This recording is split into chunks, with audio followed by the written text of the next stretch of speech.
اعوذ باللہ من الشیطان الرجیم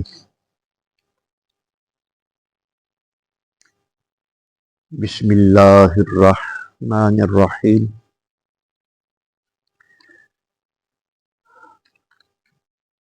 وما ينطق عن الهوى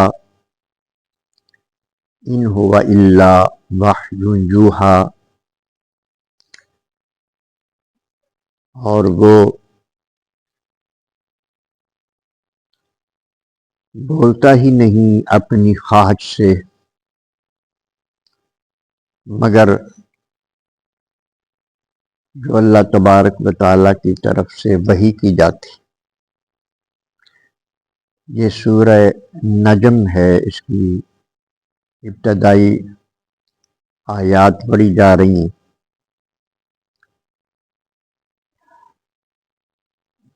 مشرکین مکہ نبی کریم علیہ الصلاۃ والسلام کے بارے میں یہ بات کرتے تھے کہ یہ قرآن مجید جو ہے یہ اللہ کا کلام نہیں ہے، یہ نبی کریم علیہ السلام خود بناتے ہیں یہ کلام۔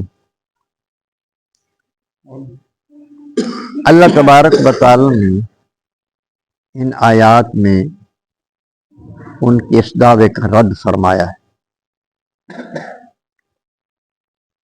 کہ تم تو یہ کہتے ہو کہ یہ قرآن مجید کی آیات خود بنا کر ہمیں سناتا ہے، لیکن اس کی شان تو یہ ہے کہ یہ جب بھی کوئی بات کرتا ہے یہ اپنی خواہش کے مطابق نہیں کرتا، جو بولتا ہے وہ ہماری وحی ہوتی ہے۔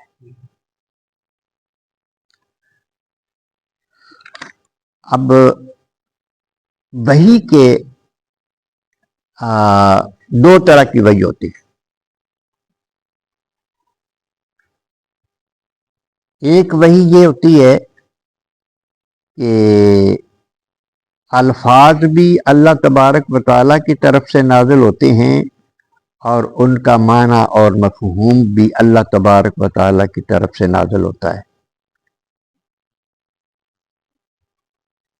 اس کو وحی جلی کہتے ہیں۔ یہ ہمارے سامنے قرآن مجید ہے، یہ وحی ہے۔ اور ایک وحی یہ ہوتی ہے کہ اس کا مفہوم اللہ پاک کی طرف سے نازل ہوتا ہے، الفاظ نبی کریم علیہ الصلاۃ والسلام کی طرف سے ہوتے ہیں، حضور کے الفاظ ہوتے ہیں، حضور اپنے لفظوں میں اس کو بیان کر دیتا ہے، تو یہ بھی وحی ہوتی ہے۔ قرآن مجید جو ہے اس کو وحی جلی بھی کہتے ہیں، وحی مطلب بھی کہتے ہیں، یعنی تلاوت کی گئی وحی، اور جو نبی کریم علیہ السلام کی حدیث ہے وہ بھی اللہ کی وحی ہے، اور اس کو غیر مطلب کہتے ہیں۔ یعنی یہ دونوں چیزیں اللہ تبارک و تعالیٰ کی طرف سے ہوتی ہیں، کیونکہ اللہ نے فرما دیا کہ حضور اپنی خواہش سے بات ہی نہیں کرتے، بلکہ اللہ تبارک و تعالیٰ کی جو وحی ہوتی ہے وہی بولتے ہیں۔ علمہ شدید القویٰ، انہیں سکھایا ہے زبردست قوتوں والے نے۔ یہ زبردست قوتوں والا یہ اللہ تبارک و تعالیٰ ہے۔ مشرکین مکہ یہ کہتے تھے کہ فلاں شخص آتا ہے رات کو ان کے پاس، وہ ان کو آ کے یہ الفاظ سکھا جاتا ہے، تو جو ہمیں سب یہ صبح کے وقت پڑھ کے سناتے ہیں۔ اللہ پاک نے اس بات کا رد فرمایا ہے۔ اللہ نے ارشاد فرمایا علمہ، سکھاتا ہے وہ کون؟ اللہ تعالیٰ اس کو، یعنی نبی کریم علیہ السلام کو، شدید القوا، جو بہت زبردست قوتوں والا ہے، یعنی ان کو کوئی اور نہیں آ کے سکھا جاتا، ان کو اللہ تبارک و تعالیٰ سکھاتا ہے۔ ذو مرۃ، وہ جو بڑا دنا ہے، وہ اللہ تبارک و تعالیٰ ہی ان کو سکھاتا ہے کہ اور نہیں سکھاتا۔ اس کے بعد ارشاد فرمایا ذو مرۃ فاستویٰ، اچھا، وہ سکھایا ہے اس کو بڑی قوتوں والے دنا نے، پھر اس نے بلندیوں کا ارادہ کیا. وَهُوَ بِالْأُفُقِ الْأَعْلَى، اور وہ سب سے اونچے کنارے پر تھا. ان آیات سے نبی کریم علیہ السلام کے معراج کا ذکر ہو رہا ہے. اللہ تبارک و تعالی نے نبی کریم علیہ السلام کو معراج کروایا. اس کا پہلا حصہ سورہ بنی اسرائیل میں بیان ہوا ہے 15ویں پارے میں، اور اس معراج کا آخری حصہ جو اس سورہ نجم میں بیان ہوا ہے. شروع یہاں سے ہوتا ہے: سبحان الذی اسریٰ بعبدہ لیلا من المسجد الحرام الی المسجد الاقصی، پاک ہے وہ ذات جو لے گیا اپنے بندے کو رات کے تھوڑے حصے میں مسجد حرام سے مسجد اقصی تک، لنریہ من آیاتنا، تاکہ اس کو اپنی قدرت کی نشانیاں دکھائے. تو اللہ تبارک و تعالی نے ابتدائی سیر کا ذکر بنی اسرائیل صورت میں کیا، اور پھر آسمانوں کی جو سیر کروائی اللہ تبارک و تعالی نے، تو اس کا ذکر ان آیات میں کہ اللہ تبارک و تعالی نے ارشاد فرمایا. پھر اس نے ارادہ کیا بلندیوں کا، وَهُوَ بِالْأُفُقِ الْأَعْلَى، اور وہ سب سے اونچے کنارے پر تھے. نبی کریم علیہ السلام کی بات ہو رہی ہے. ثم دنا فتدلی، پھر وہ قریب ہوا اور قریب ہوا. فکان قاب قوسین او ادنا، یہاں تک کہ صرف 2 کمانوں کے برابر، بلکہ اس سے بھی کم فاصلہ.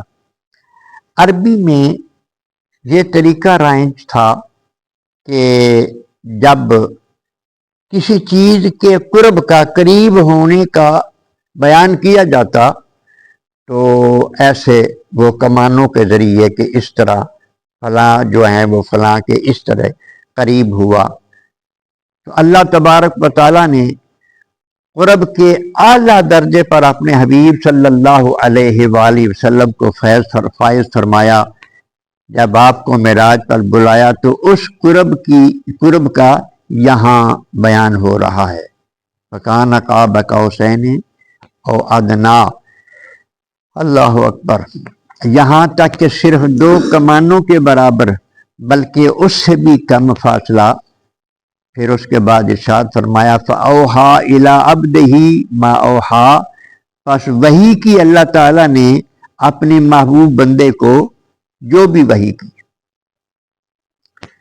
اب جو وہاں باتیں ہوئیں، بہت ساری راز و نیاز کی باتیں ہوئیں اللہ اور اللہ کے حبیب کے درمیان، ان کا ذکر اللہ تبارک و تعالیٰ نے واضح طور پر نہیں فرمایا.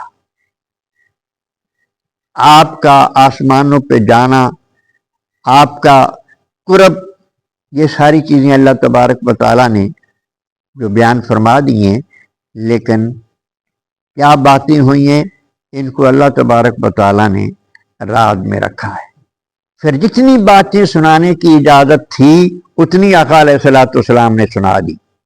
جیسے آپ فرماتے ہیں حدیث پاک میں، مسلم شریف کی حدیث میں ہے، آپ فرماتے ہیں جب میں اللہ کی بارگاہ سے ہو کر واپس آ رہا تھا تو راستے میں موسیٰ علیہ السلام سے ملاقات ہو گئی. تو آپ نے مجھے پوچھا کیا دیا ہے اللہ پاک نے آپ کو؟ میں نے کہا کہ 50 نمازیں دی. حضرت موسیٰ علیہ السلام نے عرض کی حضور مہربانی فرمائیں واپس جائیں، 50 نہیں پڑھی جائیں گی، امت پر بڑا بوجھ ہے، یہ کم کروائیں. یہ بار بار آنا اور جانا، یہ نبی کریم علیہ السلام پر بار بار کرم ہونا، یہ ایک بہانہ تھا. اللہ پاک کو کس چیز کا نہیں پتہ، اس کو تو سب پتہ ہے کہ یہ 50 جو ہیں یہ عطا ہوں گی، پھر 5 رہ جائیں گی. تو یہ اللہ تبارک و تعالیٰ کو ایسا پسند تھا. جب حضور حضرت موسیٰ علیہ السلام کے کہنے پر پھر واپس گئے، عرض کی یا اللہ یہ بہت زیادہ ہیں، امت پہ بوجھ ہوگا، کچھ کم فرما دیں۔ پھر 5 کم ہو گئی۔